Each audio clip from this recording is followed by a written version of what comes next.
എപ്പോഴും ഭർത്താവിന്റെ പൊരുത്തം വേണം, ഭാര്യയ്ക്ക് ഭർത്താവിന്റെ പൊരുത്തം വേണം, ഭർത്താവിന് ഭാര്യയുടെ പൊരുത്തം വേണമെന്നൊന്നുമില്ല. അതൊരു പെണ്ണ് പറയണ കേട്ടു.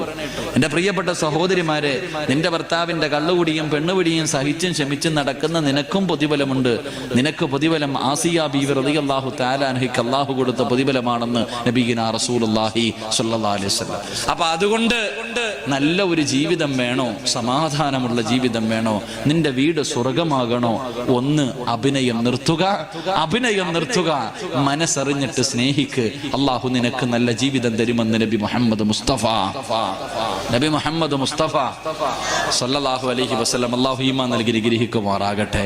ഒന്ന് ഉള്ളത് കൊണ്ട്, അതിപ്പോ പണം വേണമെന്നൊന്നുമില്ല, പണം വേണമെന്നോ വലിയ സന്തോഷം വേണമെന്നോ ഒന്നുമില്ല. എന്റെ പ്രിയപ്പെട്ട സഹോദരങ്ങളെ, ഉള്ളത് കൊണ്ട് തൃപ്തിപ്പെടാനുള്ള ഒരു മനസ്സ് വേണം. കൊട്ടാരം ഒന്ന് കണ്ടിട്ട് നീ കണ്ണു തള്ളണ്ട, അയൽവാസിയുടെ വീട് കണ്ടിട്ട് കണ്ണു തള്ളണ്ട. നീ ഒരുപാട് കടന്നിട്ട് പടച്ചോ അല്ലോ എനിക്കൊന്നുമില്ല. ഈ പെണ്ണുങ്ങൾക്ക് എത്ര കിട്ടിയാലും തികയൂല. അങ്ങനെ ചില പെണ്ണുങ്ങൾ പടച്ചോനെ ഭർത്താവിന്റെ മനസ്സ് വേദനിപ്പിക്കുന്ന പെണ്ണുങ്ങളുണ്ട്. അള്ളാഹുവിന്റെ പ്രവാചകന് സ്വല്ലല്ലാഹു അലൈഹി വസല്ലമ തങ്ങളെ പറയുകയാണ്, 5 കാര്യങ്ങളിൽ രണ്ടാമത്തെ കാര്യം എന്തെന്നറിയുമോ? നമ്മുടെ ജീവിതത്തിൽ വേണ്ട രണ്ടാമത്തെ കാര്യം അള്ളാഹുവിന്റെ ഖുർആൻ പറയുകയാണ്.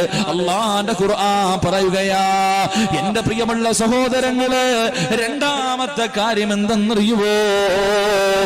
അള്ളാഹുവിനെ ഭയന്ന് ജീവിക്കുന്ന ഭാര്യയും ഭർത്താവ്, അള്ളാഹുവിനെ പേടിച്ച് ജീവിക്കുന്ന ഭാര്യയും ഭർത്താവ് നാളെ സ്വർഗത്തിലും ഒരുമിച്ചായിരിക്കുമെന്ന് നബി മുഹമ്മദ് മുസ്തഫ സല്ലല്ലാഹു അലൈഹി വസല്ലമ തങ്ങൾ പറയുമ്പോ, അള്ളാഹനെ പേടിയുള്ള ഭർത്താവ്, അള്ളാഹനെ പേടിയുള്ള ഭാര്യ. ഏത് ഭർത്താവിനാണ് അള്ളാഹനെ പേടിയുള്ളത്? ഏത് ഭർത്താവിനാണ് അള്ളാഹനെ പേടിയുള്ളത്? ഏത് പെണ്ണിനാണ് അള്ളാഹനെ പേടിയുള്ളത്? പടച്ചവനെ പേടിയുണ്ടായിരുന്നെങ്കിൽ ഇങ്ങനെ നടക്കില്ലായിരുന്നല്ലോ, ഇങ്ങനെ ജീവിക്കില്ലായിരുന്നല്ലോ. എന്റെ പ്രിയമുള്ളവരെ, ഭാര്യക്കും ഭർത്താവിനും പടച്ചറപ്പിനെ പേടിയില്ല. അള്ളാഹനെ പേടിയില്ലാത്ത ജീവിതമുണ്ടല്ലോ, അള്ളാഹനെ പേടിയില്ലാത്ത കുടുംബമുണ്ടല്ലോ. ആ കുടുംബത്തിൽ ഒരിക്കലും സമാധാനമില്ല, ഒരിക്കലും സന്തോഷമില്ല. എന്റെ പ്രിയമുള്ളവരെ, പടച്ചറപ്പിനെ പേടിച്ച് ജീവിക്കുന്ന പെണ്ണുണ്ടല്ലോ.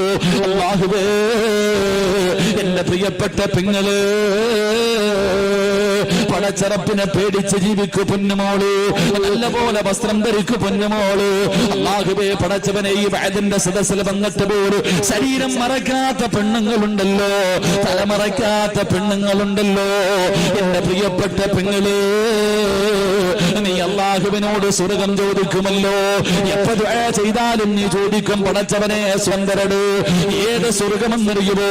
തലമറയ്ക്കാൻ മടിക്കുന്ന പെണ്ണ്, അത് പറയുന്ന പ്രവാചകരെ കുറ്റപ്പെടുത്തുന്ന കാലമോ? എങ്കിൽ എന്റെ പ്രിയപ്പെട്ട പൊന്നുമോള്, അല്ലാഹുവിന്റെ പ്രവാചകന്റെ പ്രിയപ്പെട്ട പൊന്നുമോള് ഫാത്തിമ ബീവി റളിയല്ലാഹു തആല അൻഹ, പടച്ചവനെ വിവാഹം കഴിഞ്ഞു. അതാ ഫാത്തിമ ബീവി റളിയല്ലാഹു തആല അൻഹ വഫാത്താകുന്നതിന്റെ തലേ ദിവസം തന്റെ പ്രിയപ്പെട്ട ഭർത്താവിന്റെ മടിയിൽ കിടക്കുകയാണ്. മരിക്കുന്നതിന്റെ തലേ ദിവസം ഫാത്തിമ ബീവി റളിയല്ലാഹു തആല അൻഹ തന്റെ ഭർത്താവിന്റെ കയ്യിൽ പിടിച്ചിട്ട് പറയുന്നു, അലിയേ,